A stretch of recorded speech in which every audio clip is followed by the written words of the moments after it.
malheureusement un pays qui a traversé un parcours difficile. Tout secteur de la société a subi les conséquences de crise qui bouleversaient notre société. Enseignants, bien sûr, ne pas épargner. Nous tendons et nous comprenons aux revendications de nous. Nous mettons qu'à faire jouer ça. Je venais de dire qui est réservé pour rendre hommage à tout le monde qui roule pour élever l'esprit timonier, jeune qui s'est amené au pays d'Haïti. Mais des autres généraliser ça, de la vie, je dis. Il n'est pas tombé dans le ciel. C'est le monde dans le pays et le monde dans le pays qui construit Carossa de la vie, je dis. Il construit Carossa depuis un bon bout de temps, et de manière minutieuse, avec exclusion, majorité, jeunes garçons, jeunes femmes, dans le créneau pour créer richesse dans le pays d'Haïti.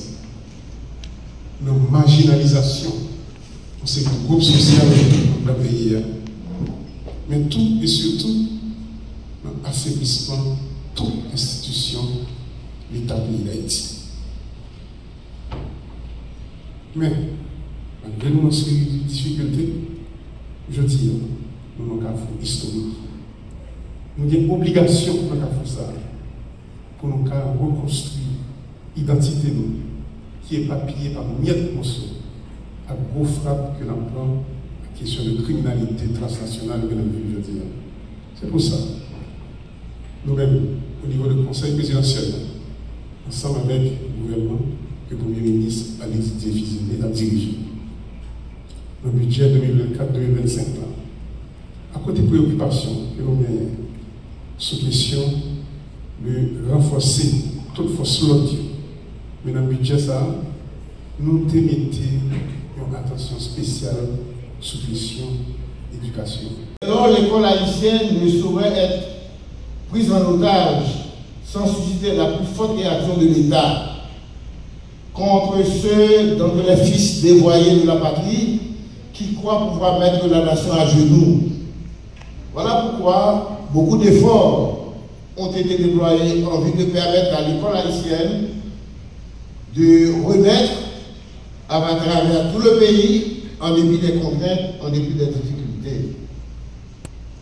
Et le pays doit en être convaincu et accepter à nos côtés les objectifs de cette confrontation entre la nation et les bandes criminelles. Pour la carte de débit, le chef du gouvernement est là.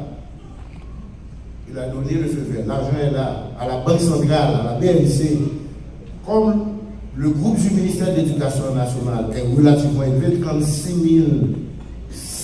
405, ça demande un petit temps pour la BNC de tout mettre en œuvre.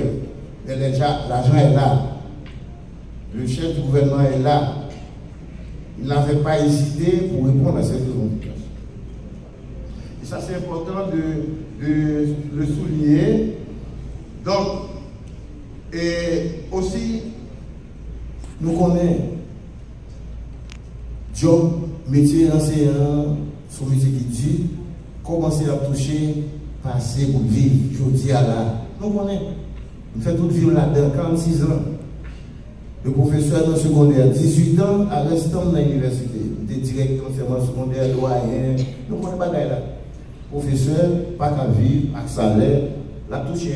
Je me tiens devant vous aujourd'hui, en cette journée nationale qui vous est justement dédiée.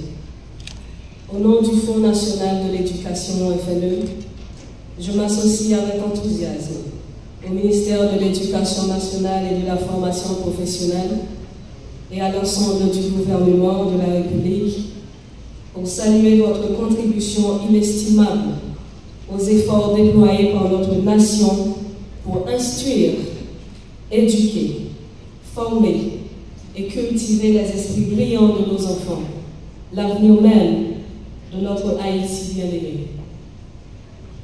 En ce jour solennel, force est de reconnaître la noblesse et la complexité du métier que vous exercez avec tant de dévouement.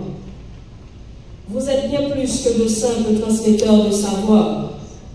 Vous êtes des architectes de l'esprit et les éveilleurs de conscience. En parfaite concertation avec le ministère, le FNE a identifié la professionnalisation du métier d'enseignant comme l'un des 6 projets prioritaires à financer dès la rentrée scolaire de septembre 2025.